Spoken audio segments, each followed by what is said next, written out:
Uh, Today we are going to be focusing on the movie The Matrix. We are mainly going to be focusing on two scenes, right? The red and blue pill scene, as well as the woman in the red dress scene. Some things that we're going to be talking about. We're going to be comparing unmasked versus masking. We're going to talk about conforming to society and what that means. And could that mean being an outcast? Is Neo an autistic person? Who knows? Anywho, we can also talk about people who self-medicate to also conform to all these different things that we have going on in society, as well as we might be talking a little bit. The Matrix is everywhere. It is all around us. Even now, in this very room. You can see it when you look out your window or when you turn on your television. You can feel it when you go to work, when you go to church, when you pay your taxes. It is the world that has been pulled over your eyes to blind you from the truth. What truth? That you are a slave, Neo. Like everyone else, you were born into bondage, born into a prison that you cannot smell or taste or touch.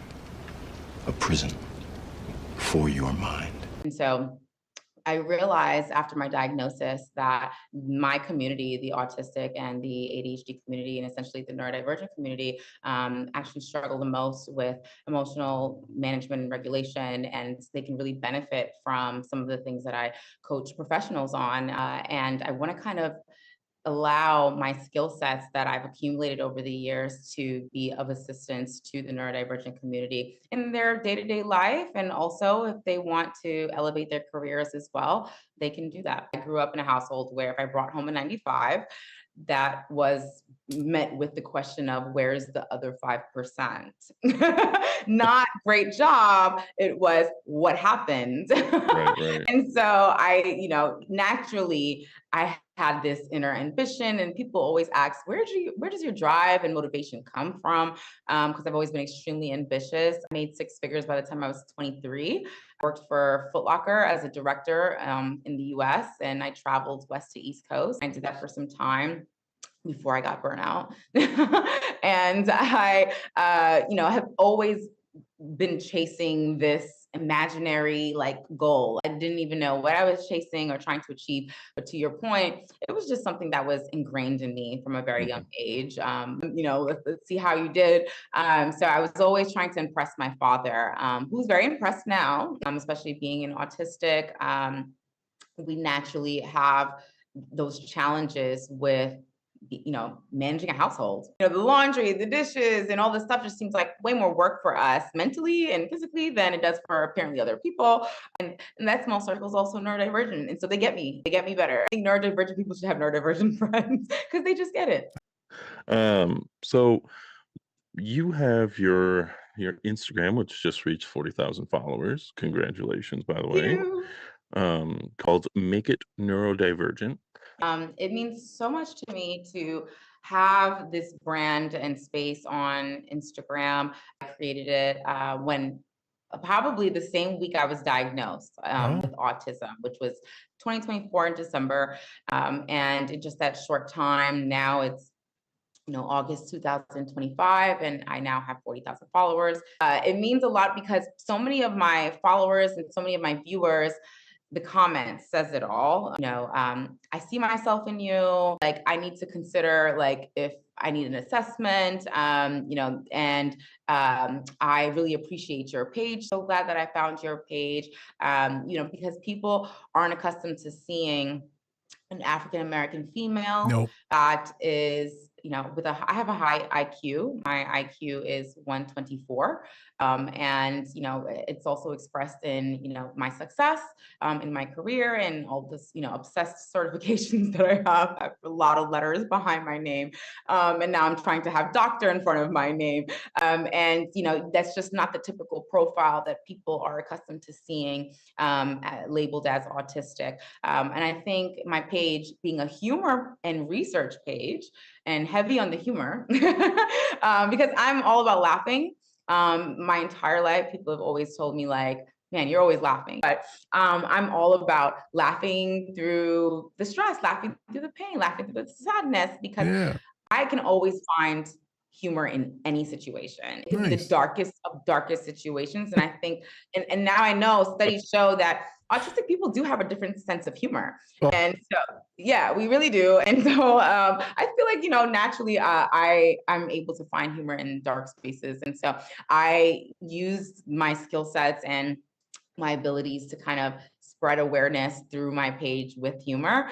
And it's working. It's working really well. The humor thing is like awesome with folks, man. Like I was telling people about the group therapy that I'm setting up with all my neurodivergent women, and like, yeah, some of these motherfuckers don't be talking. But then it's just crying, deregulation, and then eventually I'll get someone to pop open and actually have a good conversation. And one of them, I don't know how we got on the topic, but it was like me chopping up bodies and then putting them in my freezer. She's like, you know what? This is fucking hilarious. That's me. On my main Psychology Today page and all this stuff, it all says with a ton of humor. You'd be surprised at how many people are my clients because of just the words humor and laughter throughout the journey. People are like, yep, because this shit's too fucking sad for me not to be laughing. I'm like, okay. Love the humor, the thing that you said. And a lot of them, especially those who are just neurospicy. Neurospicy. They talk about working for like these big corporations and things like that. And they also talk about just being worn out after a while. You just get worn out. You just can't do it. A, maybe it's just too much work going into it, or B, you just too much time going into it and you don't have any time for yourself.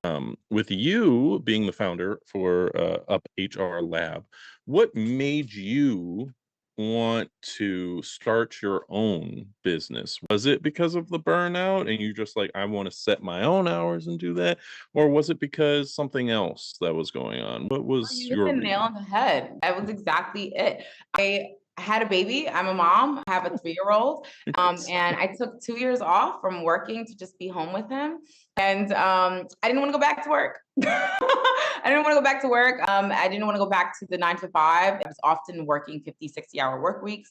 Because when you get to a certain level, that's just your life. And so I realized that's not the life that I wanted. And it was interesting because I made those changes months before my diagnosis came. And so it was kind of, it's funny because I think I would have, even if I hadn't made those changes, my diagnosis would have been what would have still made me make the same decision of becoming a consultant that works for myself. And so I had worked so hard in my career, so many late hours. When I used to live in New York, I used to be on the train at like 11 at night, sometimes leaving some of these, offices. And that's, no way, shape, or form that any neurodivergent should live. I didn't know I was autistic and ADHD at the time.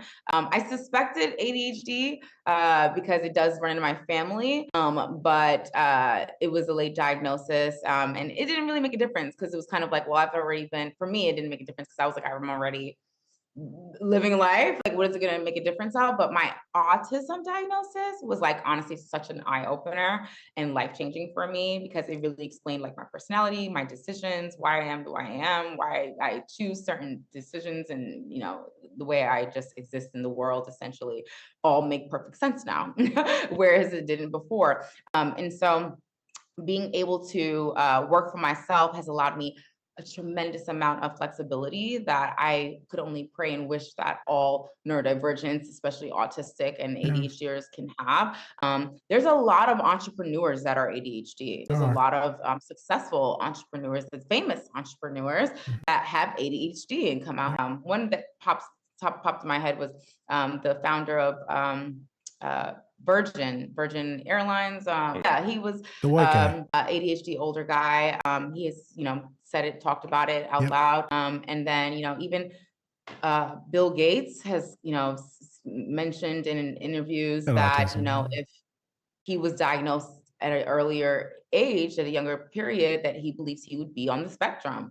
But it makes a lot of sense as to why some of these famous, successful millionaires, entrepreneurs that we know are neurodivergent, a lot of them don't graduate college, right? Because that's just the typical social standard. You graduate high school, you go to college, and that's supposed to mean your life's going to be successful. Or does that mean you're going to be a 9-to-5 slave, right? And that's really what people are, the system is grooming you for. And neurodivergence, we live kind of outside of some social standards, and which is why a lot of us are, either outcasted or constantly questioning why neurotypicals do some of the things that they do, especially as autistic individuals.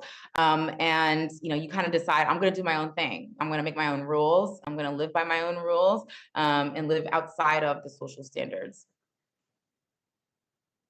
Just having a blast listening to her, dude.